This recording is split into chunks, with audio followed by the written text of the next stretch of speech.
Hey, this is Marjorie, and I thought I'd do another little quick off-grid with Marjorie, and it's like the sun is setting down and it's getting dark, so I don't know how well this recording is going to work. I'm up on the roof, and let's see, my cats love it when I'm up here. Like, they love it up here. They're so fun to watch them go up and down the ladder. So I was reflecting on my mom, and bless her heart, she died when she was 93 back in, I think it's like 2000. Oh God, you think I would know these things? 2013 or 2014? Yeah. Anyway, we'd had a pretty bit of difficulty for a lot of my life, and I'm reflecting back on that. One of the great things about getting older is you have time to think about things, and you definitely change your mind a lot, right? As you learn more about the world. I think Winston Churchill said it best. He said, the most nutritious diet I ever ate was my own words. And my brother and I were talking, and I said, I think Mom really knew like what was going on in the world.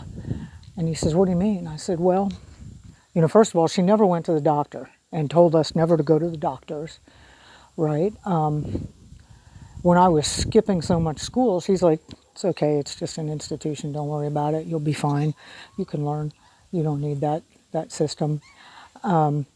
She used to call the television, hey, how you doing, sweetie?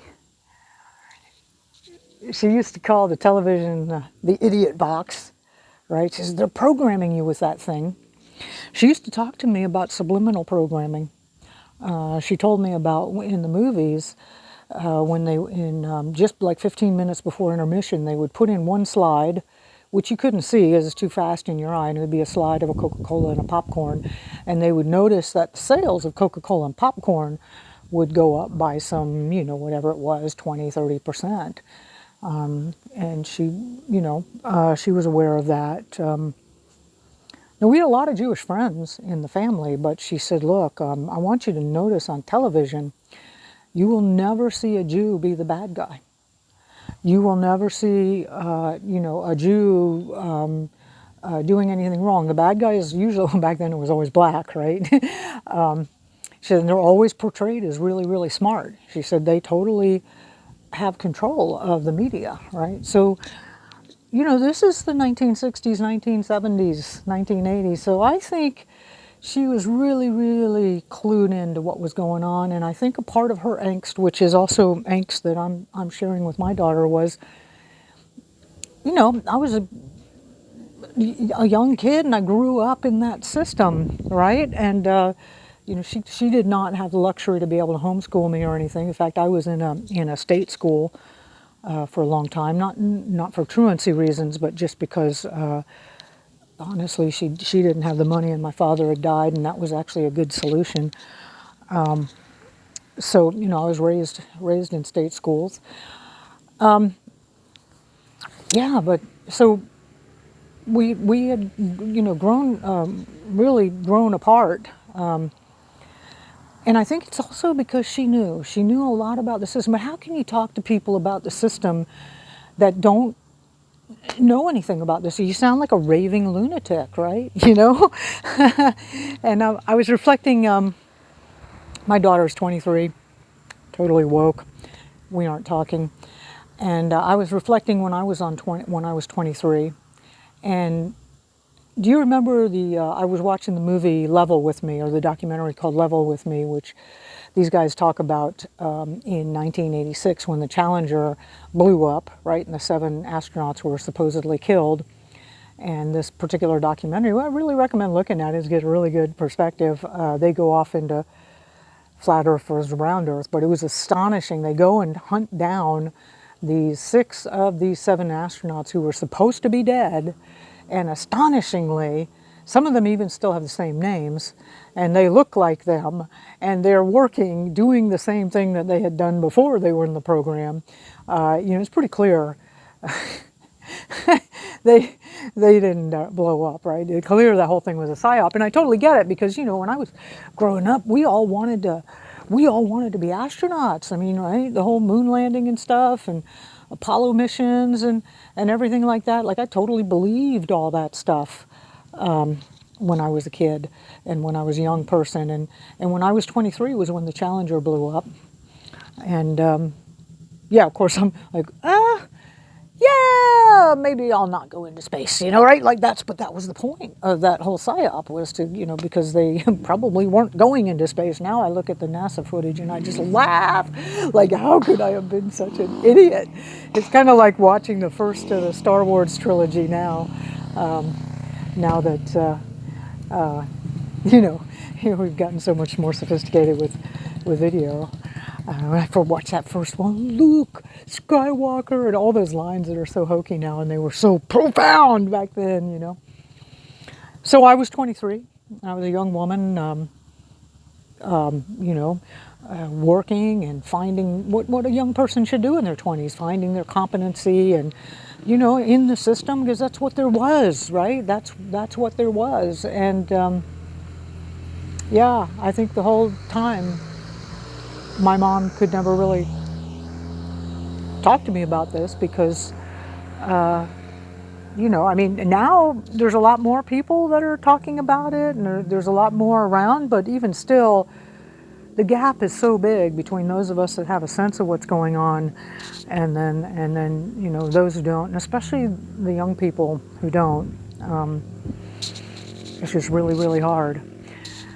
So anyway, I'm just reflecting on it, and Mom, I know you're in the other realms now, but I just want to say thank you so much for everything you did for us and for me. And I think she handled distress with alcohol, which was it was a difficult thing growing up with that. But I handle it with spirituality. That's where I'm turning to, is a good friend of mine. It's been something that's been a theme throughout my whole life, is meditation and spiritual sciences and studying and learning from different teachers. I was talking to a really good friend recently. Gosh, this really is getting dark. I'll have to cut this short. Anyway, this friend of mine, Adrian, and he says, even if I put a 9mm to my head bullet, I'm just going to get recycled. You can't get out of this thing. It's here. These people run this planet. They're horrible. This thing is evil. I don't think I can do anything about, it's kind of this hopeless situation. And I said, yeah, well, they want you to feel that way. But honestly, I do believe in, creator or God, whatever. And how do we get more in touch with that? And I just got done reading the book, Autobiography of a Yogi by Yogananda. And person after person after person, he calls them saints, that just had amazing abilities and had just a deep love for God or whatever tradition they were in. They had different wording for it. And it was very, very, very inspirational. It got me through. I had dengue fever. Oh my God. It's been 2 weeks now. I'm getting over it now. I'm pretty sure it's dengue. I don't know. A friend of mine was like, these are your symptoms? I'm like, yeah. I said, I don't know, I'm just really sick. And she goes, no, you got dengue fever. I'm like, yeah, let's call it that, One of the great things about it when you're that sick is you can't work. So I listened to that book on audiobook, and oh my God, that's incredible. So I think the way out is, spirituality. Anyway, this is Sunday's Riff. Sunday is Off Grid with Marjorie Wildcraft. And one other quick thing is, they're starting, and I'll probably do a little video about this, but they're starting to attack the food supply at your backyard farm. It's starting to come to us. For years it's been the big farms, and they've been attacking the small organic farms. And now I just saw John Kohler, old guy on YouTube, 940,000 subscribers. He's been demonetized. That guy, he's growing your greens, right? That's what his channel is about, growing greens. I mean, nothing could be simpler and more humble and more wonderful, and they have demonetized him. And I thought, wow, I should really look at my own channel, and I did. And sure enough, it's not a strike, but I got a warning.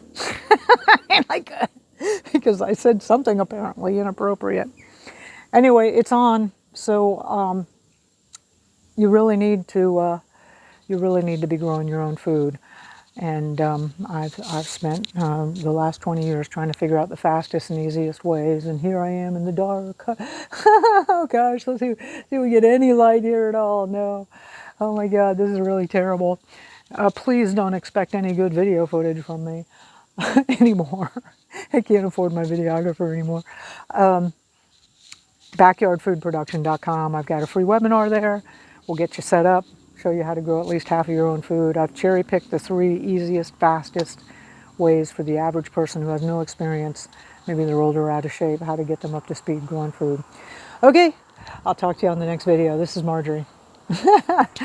Oh my goodness, what an insane idea to be up here on my roof at night without light taking a video.